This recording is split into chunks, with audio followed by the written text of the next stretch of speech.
Hi parents, my name is Melissa Davis and I'm the nursery and preschool director at Victory Family Church.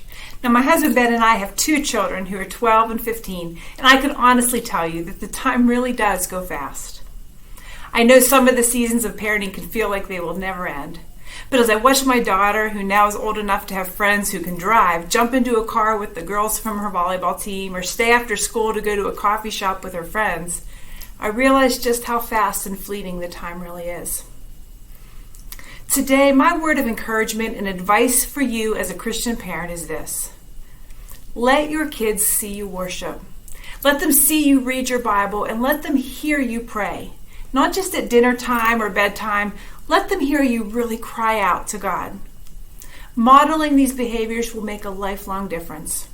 It doesn't matter if your child is still an infant sitting in their bouncy seat or if they're a teenager rolling out of bed in time for lunch, or even if they're grown with their own children. It's important for them to see you doing these things, not to put on a show or to show what a good Christian you are, but to teach them that this is important, that this is normal, and this is what we do. Don't hide those moments from your children. Now, I grew up in a little church, and it was a good church. I was saved at a very young age there, and my dad was the worship leader, my mom the secretary. They both taught Sunday school. It was a church that stayed pretty reserved during worship.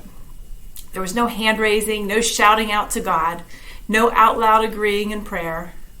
Everything was very orderly. It was comfortable. No one was pushed out of their comfort zone. But here's what I remember. In a little church where no one raised their hands to worship, my dad did. Now, my dad is 6'3" and built like a football player. He's an old cowboy through and through and usually wears his cowboy hat, which adds several more inches to his stature.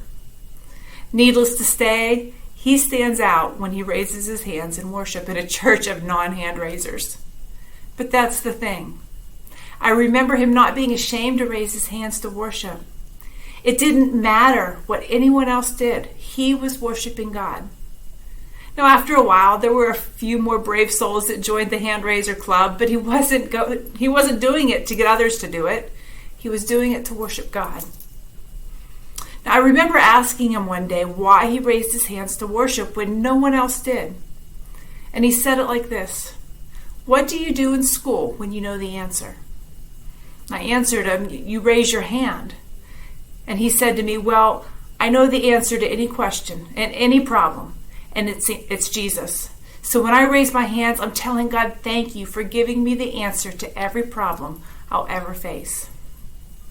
Because my dad wasn't afraid to worship in front of me, I am now a fairly uninhibited worshiper. My children have grown up seeing me and my husband worship. They know what it looks like when we shut out everything else and are focused on the Father. I think back to watching my dad worship. He took time to talk to me and explain to me what he was doing and the importance of it. I watch my own children now worshiping with their hands raised and their eyes closed and their hearts turned to Jesus.